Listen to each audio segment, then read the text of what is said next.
إن الحمد لله نحمده ونستعينه ونستغفره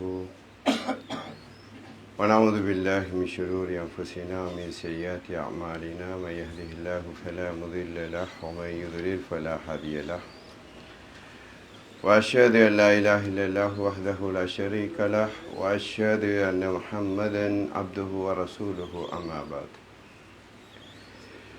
يا أيها الذين آمنوا اتقوا الله حق تقاته ولا تموتن إلا وأنتم مسلمون فإن أصدق الحديث كتاب الله وخير الهدي هدي محمد صلى الله عليه وسلم وشر الأمور محدثاتها وكل محدثة بدعة وكل بدعة ضلالة وكل ضلالة في النار. புகழனைத்தும் ஏகன் அல்லாஹ் ஒருவனுக்கே சொந்தமானது. கருணையும் சலாமும் கண்மணி நபிகள் நாயகம் ஸல்லல்லாஹு அலைஹி வஸல்லம் அவர்கள் மீதிலும் அன்னவர்களுடைய வாழ்க்கை வழிமுறைகளை தங்கள் உயிரிலும் மேலாக ஏற்று பின்பற்றி வாழக்கூடிய அத்தனை நல்லடியார்கள் மீதிலும் உண்டாகட்டுமாக. பேரன்பார்ந்த இஸ்லாமிய சகோதரர்களே, அல்லாஹ்வின் நல்லடியார்களே, இன்றைய வெள்ளி குத்துபாவிலே வறுமை ஒழிப்பிற்கு மார்க்கம் சொல்லுகின்ற வழிகாட்டுதல்கள் என்ற ஒரு தலைப்பு தேர்ந்தெடுக்கப்பட்டிருக்கிறது. முஸ்லிம் சமுதாயத்தை பொறுத்தமட்டிலே காலத்துக்கு காலம் பல்வேறு விதமான சவால்களை இந்த சமூகம் எதிர்நோக்கி வருவதை நீங்கள் அறிந்து வைத்திருக்கிறீர்கள். அந்த வகையில் முஸ்லிம் சமூகம் சந்தித்து வருகின்ற ஒரு பாரிய சவால்களில் ஒன்றுதான் ஏழ்மை, வறுமை என்று சொல்லக்கூடிய நிலை. ஏதோ வறுமை என்றால் ஒருவேளை உணவு ஒருவனுக்கு கிடைக்காமல் போவதனால் பெரிதாக என்ன நடந்துவிடப் போகிறது என்கிற ஒரு சிந்தனை சில போது எங்களுக்கு எழலாம். ஆனால் ஒரு மனிதனை ஆட்கொள்ளுகின்ற வறுமை, ஏழ்மை என்பது அந்த மனிதனை எத்தகைய ஒரு பயங்கரமான நிலைக்கு கொண்டு போய் விடுகிறது என்பதை திருக்குர்ஆனும் நபிகள் நாயகம் ஸல்லல்லாஹு அலைஹி வஸல்லம் அவர்களுடைய ஹதீதுகளும் எங்களுக்கு எடுத்து சொல்வதை நாங்கள் பார்க்கலாம். திருக்குர்ஆனிலே சூரா பக்ரா 2வது அத்தியாயம் 278 மற்றும் 279வது வசனங்கள். இந்த இரண்டு வசனங்களிலும் அல்லாஹு தஆலா முஸ்லிம் சமுதாயத்தினுடைய கொடுக்கல் வாங்கலோடு சம்பந்தப்பட்ட ஒரு சமூக தீமையை எங்களுக்கு தொட்டு காட்டுகிறான், எச்சரிக்கை விடுக்கின்றான். அதுதான், நீங்கள் அல்லாஹுவை அஞ்சிக் கொள்ளுங்கள், நீங்கள் இதற்கு முன்னர் எடுத்த வட்டிகளை விட்டும் விலகிக் கொள்ளுங்கள். யார் அவ்வாறு வட்டியை விட்டும் விலகிக் கொள்ளவில்லையோ அவர்கள் அல்லாஹுவோடும் அல்லாஹ்வினுடைய தூதரோடும் யுத்த பிரகடனம் செய்வதற்கு தயாராகுங்கள் என்று அல் குர்ஆன் எச்சரிப்பதை நாங்கள் பார்க்கிறோம். வட்டி என்பது மார்க்கத்தில் ஹராமாக்கப்பட்ட ஒன்று. வட்டி எடுப்பவன், கொடுப்பவன், அதற்கு ஒத்துழைப்பு செய்கின்ற அனைவரும் பாவத்தில் சம பங்காளிகள். வட்டி கொடுப்பவன் எடுப்பவனெல்லாம் அல்லாஹ்வோடு அல்லாஹ்வின் தூதரோடு யுத்தம் செய்கின்ற அளவுக்கு மிக பயங்கரமாக அல் குர்ஆன் எச்சரித்த ஒரு குற்றம்தான் இந்த வட்டி. இதெல்லாம் முஸ்லிம் சமூகம் அறியாத ஒரு விடயம் அல்ல. வட்டி என்பது இவ்வளவு பெரிய ஒரு பாதிப்பான விடயம், அல்லாஹ்வினால் கடுமையாக எச்சரிக்கப்பட்ட ஒரு சமூக தீமை என்பதெல்லாம் இந்த சமூகத்திலே இருக்கின்ற ஒரு பள்ளிக்கூட ஒரு சாதாரண பிள்ளை கூட அறிந்து வைத்திருக்கின்ற ஒரு விடயம்தான் இது. ஆனால் இந்த சமூகத்தில் இந்த வட்டி அடியோடு களையப்பட்டு விட்டதா என்றால் நிச்சயமாக இல்லை. இன்னும் முஸ்லிம் சமூகத்தில் பெரும்பாலானவர்கள் இந்த வட்டியோடு கூடிய கொடுக்கல் வாங்கல்களில் தங்களை பிணைத்து கொள்ளுகின்ற ஒரு துருப்பாக்கிய நிலை இந்த சமூகத்தில் நீடிப்பதை நாங்கள் பார்க்கலாம். என்ன காரணம்? இவ்வளவு பெரிய பயங்கரமான எச்சரிக்கைகளுக்கு பின்னாலும் கூட முஸ்லிம் சமுதாயம் அந்த வட்டியிலே வீழ்ந்து கிடக்கிறது என்று சொன்னால் அதற்கு அடிப்படையான காரணம் ஒரு மனிதனுக்கு ஏற்படுகிற வறுமை என்பது, அவனை பீடிக்கின்ற ஏழ்மை நிலை என்பது, ஒரு வீட்டிலே அவனுடைய மனைவி, அவனுடைய பிள்ளைகள், அவனுடைய உறவுகள் வறுமையிலே வாடுகிற போது அவர்களினுடைய கண்ணீரை அந்த கன்னங்களில் அவன் காணுகிற போது அவனுக்கு இந்த வட்டி என்பது அல்லாஹ்வோடு நான் செய்கின்ற யுத்த பிரகடனம் என்ற எச்சரிக்கை கூட அவனுக்கு அற்பமாக மாறிவிடுகிறது. அதை மறுமையில் சென்று நாங்கள் பார்த்து கொள்ளலாம். அதை மறுமையில் சென்று நாங்கள் அதற்கு தீர்வை பெற்றுக் கொள்ளலாம். இப்பொழுது நான் எதிர்கொள்ளுகின்ற பிரச்சினை, என்னுடைய பிள்ளையின் முகத்திலே ஒரு கவலை இருக்கக்கூடாது.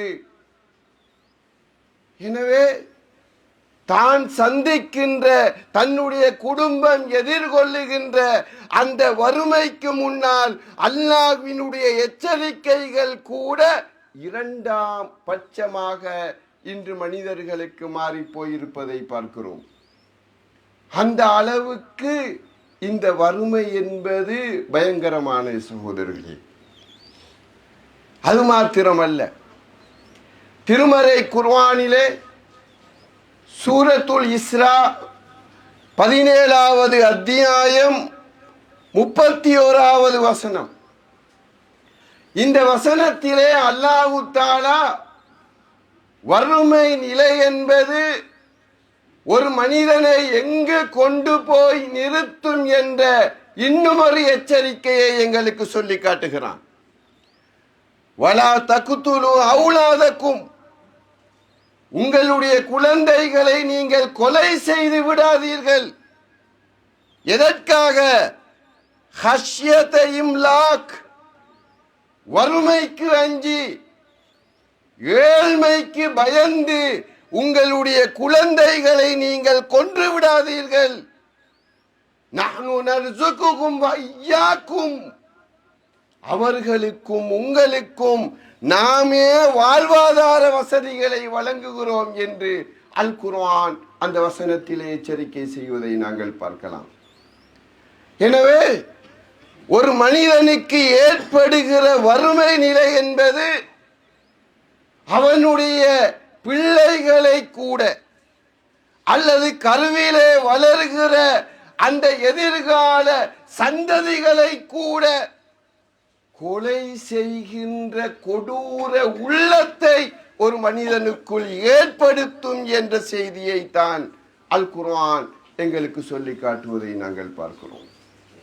அது மாத்திரமல்ல, இந்த வறுமையை ஏற்படுத்துகிற அதிபயங்கரமான ஒரு விளைவுகளில் ஒன்று உங்களுக்கெல்லாம் தெரிந்த ஒரு நிகழ்வு.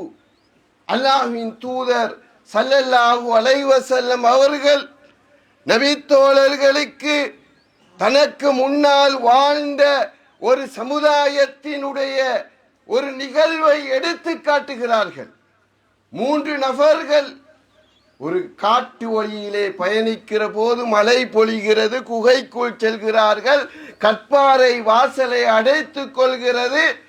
அல்லாஹ்வுக்காக தாங்கள் செய்த அமல்களை முன்வைத்து அல்லாஹ்விடம் நாங்கள் கையேந்தி பிரார்த்திப்போம் என்ற முடிவுக்கு வந்து மூவரும் இஹ்லாஸாக செய்த செயல்களை வைத்து பிரார்த்திக்கிறார்கள்.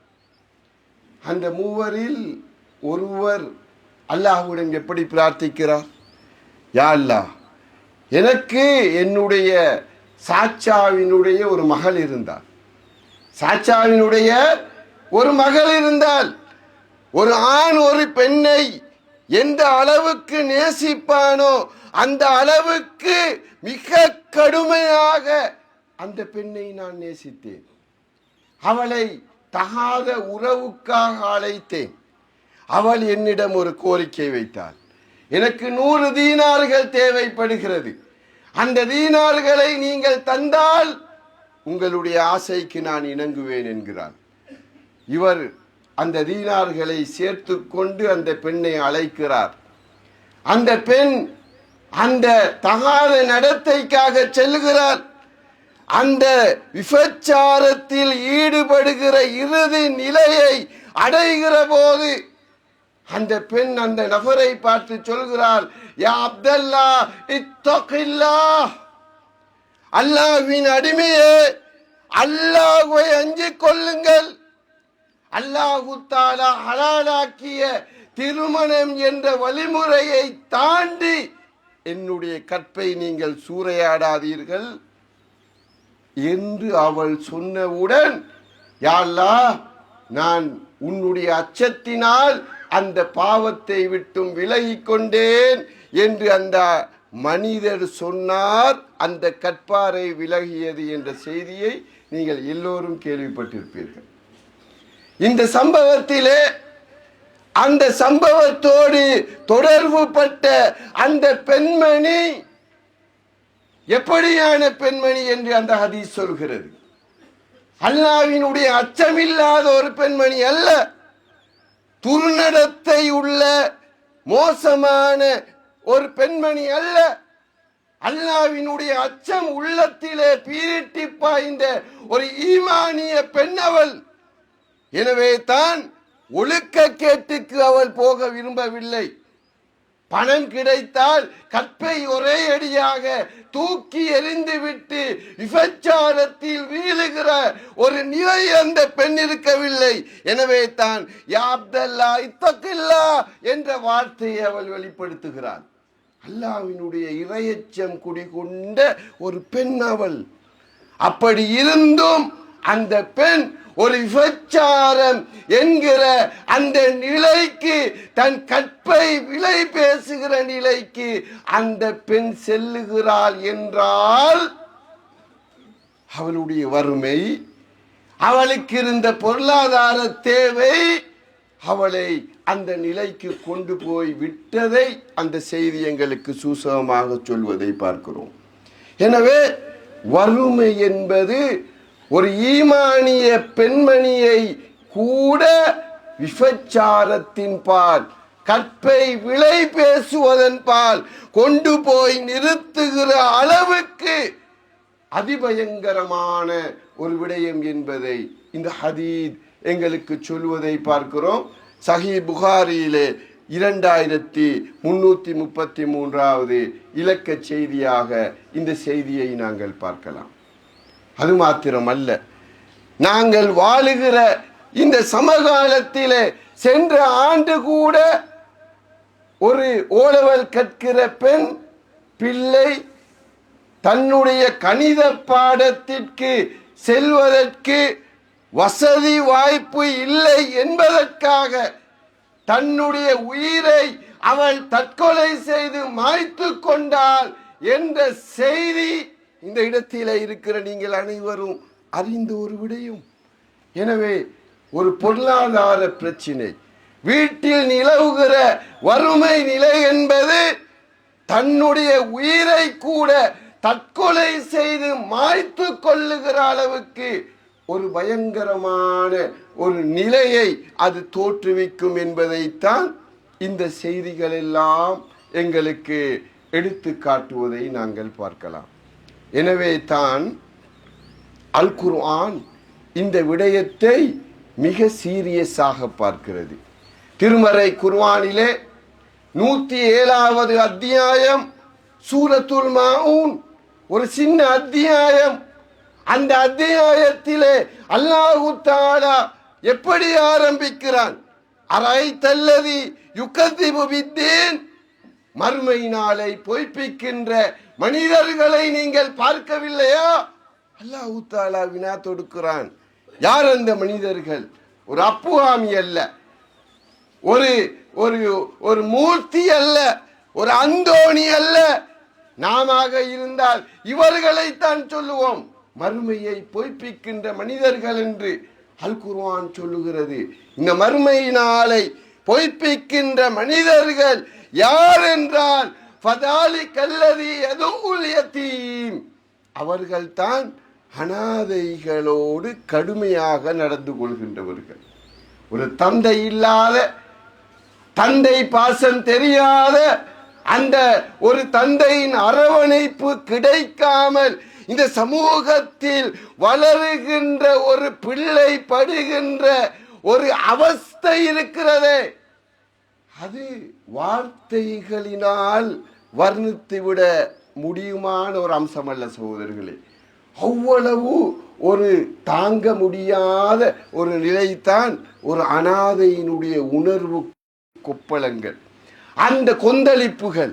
அந்த அனாதையை பார்த்து ஒரு மனிதனுக்கு இரக்கம் வரவில்லை என்றால், ஒரு அனாதை பிள்ளையை கண்டவுடன் தலையை வருடி உச்சந்தலையிலே ஒரு அன்பு முத்தத்தை விடுவதற்கு அவனுடைய உள்ளம் இறங்கவில்லை என்றால், அவன் மிக நிச்சயமாக மறுமையின் கூலியை நிராகரிக்கின்ற மனிதன் தான்.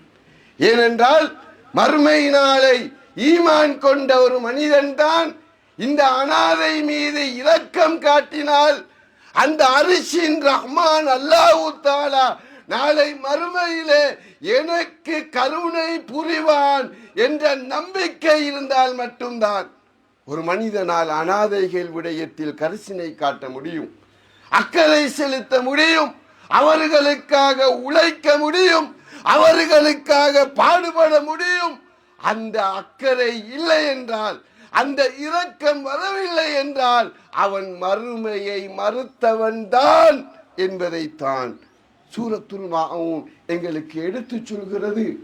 அது மாத்திரமல்ல, வலா யஹுல்லு அலா தஆமில் மிஸ்கீன், மறுமையை மறுக்கின்ற மனிதர்களுடைய அடுத்த ஒரு பண்புதான் அவர்கள் ஏழைகளுக்கு உணவளிக்குமாறு அடுத்தவர்களை தூண்ட மாட்டார்கள் என்றால் குர்ஆன் சொல்கிறது. செலவழிக்க மாட்டார்கள் என்று அல்லாஹ் சொல்லவில்லை. அந்த பிரயோகம் எப்படி? வலா யஹுல்லு, அவர்கள் பிற மனிதர்களை தூண்ட மாட்டார்கள்.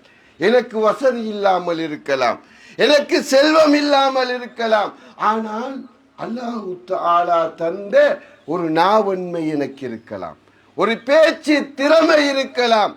அந்த திறமையை வைத்து இந்த ஊரிலே இருக்கிற 4 தனவந்தர்களை சந்தித்து, சகோதரரே, இந்த ஊரிலே இப்படிப்பட்ட பிள்ளைகள் இருக்கிறார்கள், இப்படிப்பட்ட ஏழைகள் இருக்கிறார்கள், இப்படிப்பட்ட விதவைகள் இருக்கிறார்கள், இப்படிப்பட்ட சமூக தேவைகள் மலையாக குவிந்துள்ளன. இவற்றை செய்வதற்கு அல்லாஹ் உங்களுக்கு வழங்கிய பொருளாதாரத்தில் ஒரு பங்கை எங்களோடு ஷேர் பண்ணலாமே என்ற அந்த தூண்டுதலை ஒரு மனிதனுக்கு வழங்க முடியும். அந்த உணர்வு கூட ஒரு மனிதனுக்கு ஏற்படவில்லை என்றால் அவன் மறுமையை மறுத்த மனிதன் என்று சூரத்துல் மாஊன் எங்களுக்கு சொல்வதை பார்க்கிறோம். எனவே அதை சொல்லிவிட்டு அல்லாஹ் எப்படி நிறைவு செய்கிறான்? ஃபவைலுல் லில் முஸல்லீன், எனவே தொழுகையாளிகளுக்கு கேடுதான். எனவே தொழுகையாளிகளுக்கு கேடுதான். அவர்கள் தொழுத போதிலும் அடுத்தவர்களுக்கு காண்பிப்பதற்காக தொழுவார்கள். வயம்னஊனல் மாஊன், அற்பமான பொருளை கூட அடுத்தவர்களுக்கு கொடுக்காமல் தடுத்துக் கொள்வார்கள். ஒரு தொழுகை ஒரு மனிதனிடம் ஏற்படுத்த வேண்டிய அடிப்படையான உணர்வு மனித நேயம். சகோதரர்களே, மனித நேயம். ஒரு மனிதன் வீழ்ந்து கிடக்கிற போது, தேவையோடு இருக்கிற போது, அந்த மனிதனை தூக்கி நிறுத்தி விடுகின்ற அந்த மனிதனேய பார்வை, சிந்தனை, உணர்வு ஒரு மனிதனுக்கு ஏற்படவில்லை என்றால் அவன் தொழவில்லை என்ற அர்த்தம். அந்த தொழுகை அந்த மனிதனுக்குள் எந்த மாற்றத்தையும் ஏற்படுத்தவில்லை என்ற அர்த்தம் என்ற கருத்தை தான் சூரத்துல் மாஊன் எங்களுக்கு பிரகடனப்படுத்துவதை நாங்கள் பார்க்கிறோம். அல் குர்ஆனிலே 70வது அத்தியாயம் சூரத்துல் மஆரிஜ், அந்த அத்தியாயத்தினுடைய 19 முதல் 25 வரையான அந்த வசனங்களை நீங்கள் வீடுகளுக்கு சென்றால் வாசித்து பாருங்கள். அந்த வசனத்திலே அல்லாஹ் தஆலா அதிபயங்கரமான ஒரு செய்தியை சொல்லுகிறான். இன்னல் இன்சான ஹுலிக ஹலுஆ, நிச்சயமாக மனிதன் பதற்றக்காரனாக படைக்கப்பட்டிருக்கிறான். இதா மஷஹு ஷர்ரு ஜஸூஆ, அவனுக்கு ஏதாவது கெடுதி ஏற்பட்டு விட்டால் அவன் திடுக்கமடைகிறான், பொறுமை இழந்து போகிறான். வைதா மஸ்ஸவுல் கைரு மனுஆ, அவனுக்கு ஏதாவது நலவு கிடைத்து விட்டால் அதை அடுத்தவர்களோடு ஷேர் பண்ணாமல், அடுத்தவர்களுக்கு பங்கீடு செய்யாமல் கஞ்சத்தனம் செய்து தடுத்துக் கொள்கிறான். யாரை தவிர?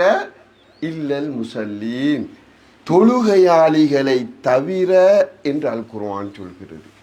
அப்படி என்றால் ஒரு தொழுகையாளி பதற்றப்பட மாட்டான், ஒரு தொழுகையாளி திடுக்கமடைய மாட்டான், ஒரு தொழுகையாளி பொறுமை இழக்க மாட்டான். ஒரு தொழுகையாளி இந்த சமூகத்திலே இருக்கின்ற எளியவர்கள், வறுமைக்கு கீழால் வாடுகின்ற மனிதர்கள் விடயத்தில் அலட்சியமாக நடக்க மாட்டான் என்ற கருத்தை அந்த வசனங்கள் எங்களுக்கு சொல்வதை பார்க்கிறோம். தொடர்ந்து அல்லாஹ் தஆலா சொல்கிறான், அந்த தொழுகையாளிகள் எப்படி இருப்பார்கள் என்றால், வல்லதீன ஃபீ அம்வாலிஹிம் ஹக்கும் மஅலூம், அவர்களுடைய சொத்திலே ஒரு குறிப்பிட்ட அளவு பங்கு ஏழைகளுக்கும் யாசிப்பவர்களுக்கும் இருக்கும். லிஸ்ஸாயிலி வல் மஹ்ரூம், யாசிப்பவர்களுக்கும் ஏழைகளுக்கும் என்று ஒவ்வொரு தொழுகையாளியுடைய சொத்திலும் ஒரு குறிப்பிட்டளவு பங்கு இருக்கும் என்று அல் குர்ஆன் சொல்லுகிறது. என்றால் இந்த இடத்திலே இருக்கிற நாம் எல்லாம் தொழுகையாளிகள் என்றால் எங்களுடைய வாழ்க்கையில் நாம் சம்பாதிக்கின்ற சொத்துக்களில் ஒரு பகுதி யாசிப்பவர்களுக்காகவும் தேவையுள்ளவர்களுக்காகவும் ஒதுக்கப்பட வேண்டும் என்ற அந்த மனிதநேய சிந்தனையை அல் குர்ஆன் எங்களுக்குள் விதைப்பதை நாங்கள் பார்க்கிறோம். எனவே இஸ்லாம் இப்போ இந்த அளவுக்கு இந்த வறுமை விடயத்தில் அக்கறை செலுத்துவதை பார்க்கிறோம்.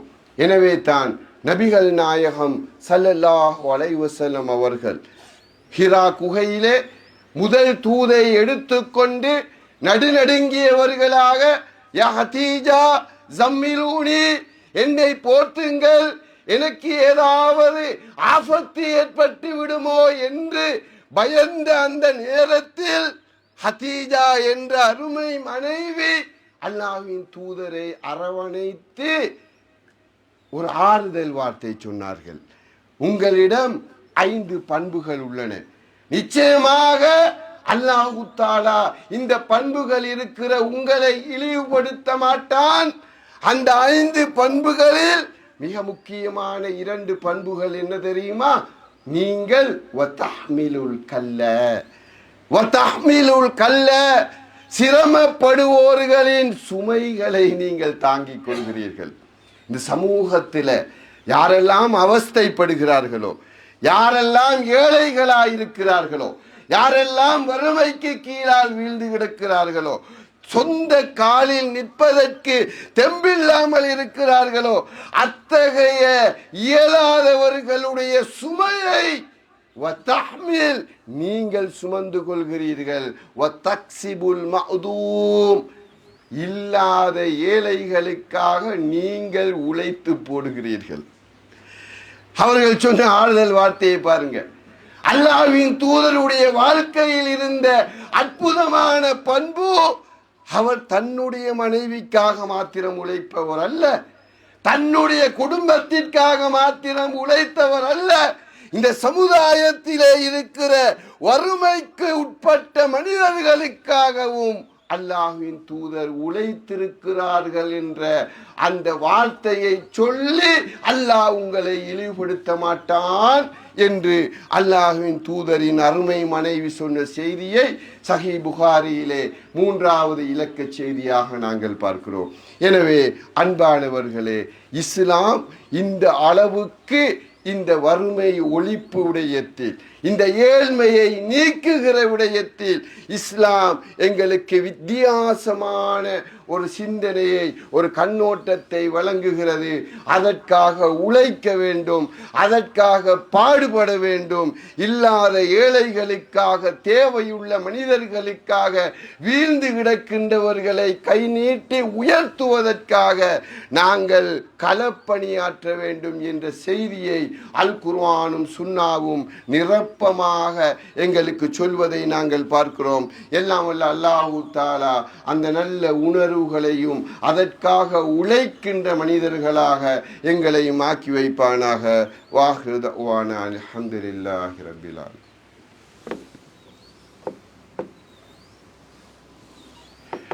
இன்னல் ஹம்துலில்லாஹ்.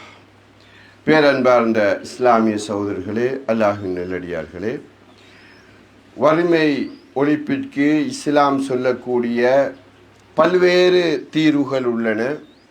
அந்த தீர்வுகளில் மிக முக்கியமான சில தீர்வுகளை மாத்திரம் மிக சுருக்கமாக உங்களுடைய கவனத்திற்கு கொண்டு வர நான் ஆசைப்படுகிறேன். முதலாவதாக நபிகள் நாயகம் ஸல்லல்லாஹு அலைஹி வஸல்லம் அவர்கள் சொன்ன செய்தி சஹீஹ் புகாரியிலே 1445வது இலக்க செய்தியாக வருகிறது. அலா குல்லி முஸ்லிமின் சதகா, அலா குல்லி முஸ்லிமின் சதகா, ஒவ்வொரு முஸ்லிமின் மீதும் சதக்கா செய்வது, தர்மம் செய்வது கடமை என்று அல்லாஹ்வின் தூதர் ஸல்லல்லாஹு அலைஹி வஸல்லம் அவர்கள் சொன்னார்கள். தொழுவது எப்படி கடமையோ, நோன்பு நோற்பது எப்படி கடமையோ, இன்ன பிற அடிப்படை வணக்க வழிபாடுகளை நிறைவேற்றுவது எப்படி கடமையோ, அதுபோன்று தர்மம் செய்வது, சதக்கா கொடுப்பது ஒரு முஸ்லிமினுடைய கடமை என்று அல்லாஹ்வின் தூதர் சொன்னார்கள். அல்லாஹ்வின் தூதருடைய தோழர்கள் கேட்டார்கள், யா நபி அல்லாஹ், அல்லாஹ்வின் நபியே, ஒருவருக்கு சதக்கா செய்கின்ற அந்த வசதி இல்லை என்றால் அவர் என்ன செய்வது? அல்லாஹ்வின் தூதர் அவர்கள் சொன்னார்கள், வசதி இல்லாதவர்கள் ஏதாவது கூலி தொழிலை செய்து அதன் ஊடாக கிடைக்கின்ற வருமானத்தை கொண்டு அவரும் பயனடைந்து ஏழைகளுக்கும் கொடுத்துதவட்டும் என்று அல்லாஹ்வின் தூதர் ஸல்லல்லாஹு அலைஹி வஸல்லம் அவர்கள் வழிகாட்டியதை நாங்கள் பார்க்கிறோம். எனவே இஸ்லாம் வறுமையை ஒழிப்பதற்கு இந்த தர்ம சிந்தனையை ஊக்குவிப்பதை நாங்கள் பார்க்கிறோம். திருமறை குர்ஆனிலே சூரா அல் முனாஃபிகூன் 63வது அத்தியாயம் 10வது வசனம், அந்த வசனத்திலே அல்லாஹு தஆலா மூமின்களை பார்த்து சொல்லுகிறான், மனிதர்களை விழித்து சொல்கிறான். அல்லாஹு தஆலா உங்களுக்கு விதித்த மரணம் வருவதற்கு முன்னால் அவன் உங்களுக்கு வழங்கிய வாழ்வாதார வசதிகளில் இருந்து நீங்கள் ஏழைகளுக்கு தர்மம் செய்து விடுங்கள் என்று அல் குர்ஆன் சொல்லுகிறது.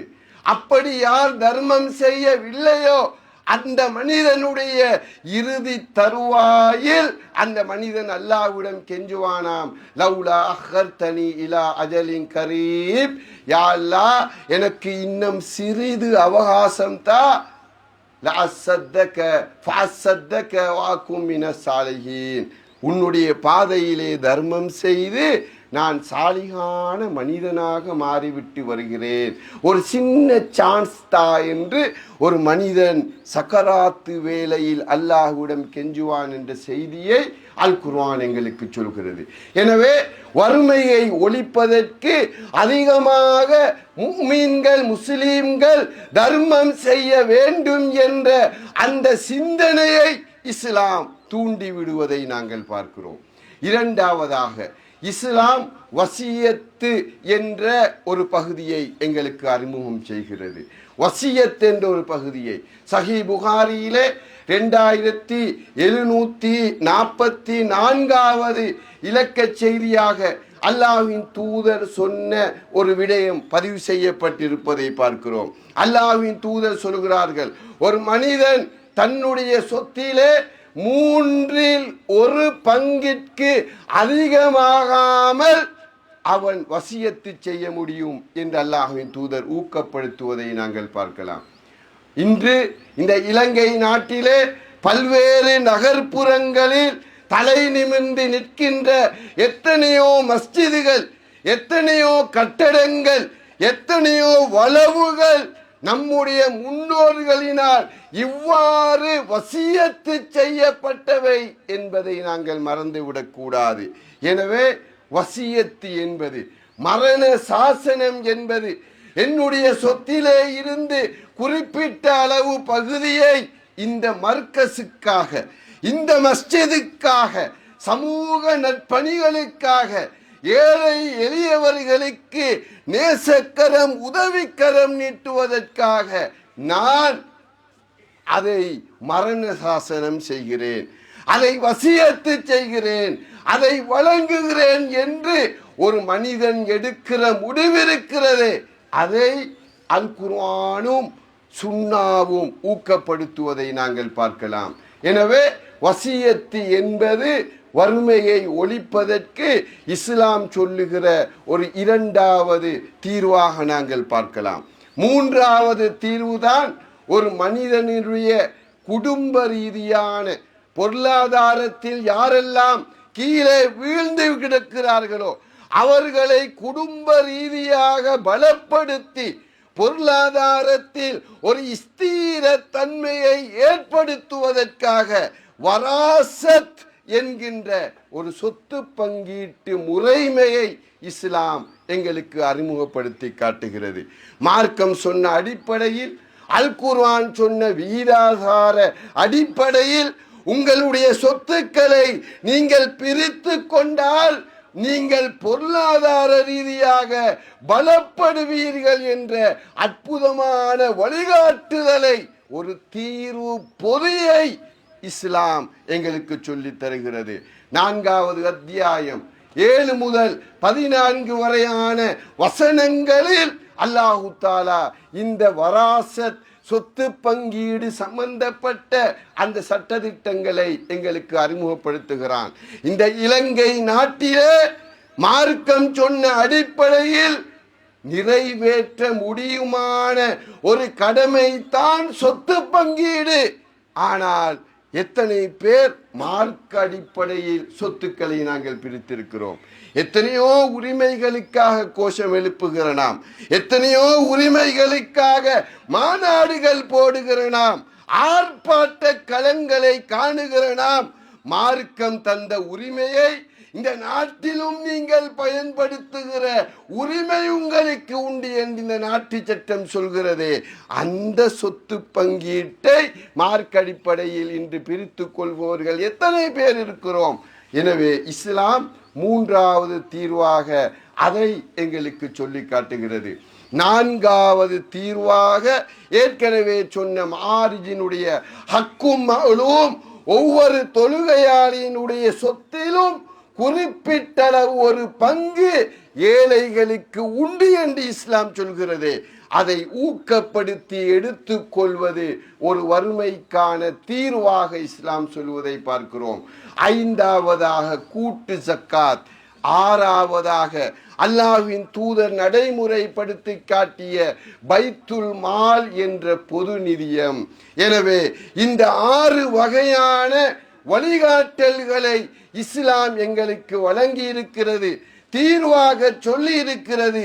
இந்த ஊரிலே இருக்கின்ற புத்திஜீவிகள், அறிஞர்கள், மார்க்கத்துறை விற்பனர்கள், சமூக ஆர்வலர்கள், மஸ்ஜித் நிர்வாகிகள் அனைவரும் ஒன்றிணைந்து ஒரு மஸ்ஜிதை மையமாக வைத்து இந்த தீர்வு திட்டங்களை இந்த ஊருக்குள்ளே எப்படி நாங்கள் நடைமுறைப்படுத்தலாம், இந்த ஊருக்குள்ளே வறுமையை எப்படி ஒழிக்கலாம், இந்த ஊரிலே இருக்கிற அனாதைகள், விதவைகள், கல்வி தேவை, பொருளாதார தேவை, ஏனைய தொழில் வாய்ப்புகள் என்று அத்தனை விடயங்களையும் எப்படி கட்டி எழுப்புவது என்ற அந்த தீர்வு விடயங்கள் குறித்து, தீர்வு திட்டங்கள் குறித்து அனைவரும் ஒன்றிணைந்து கலந்துரையாட வேண்டிய தேவை காலத்தின் கட்டாயம் என்பதை நாங்கள் மறந்துவிடக் கூடாது.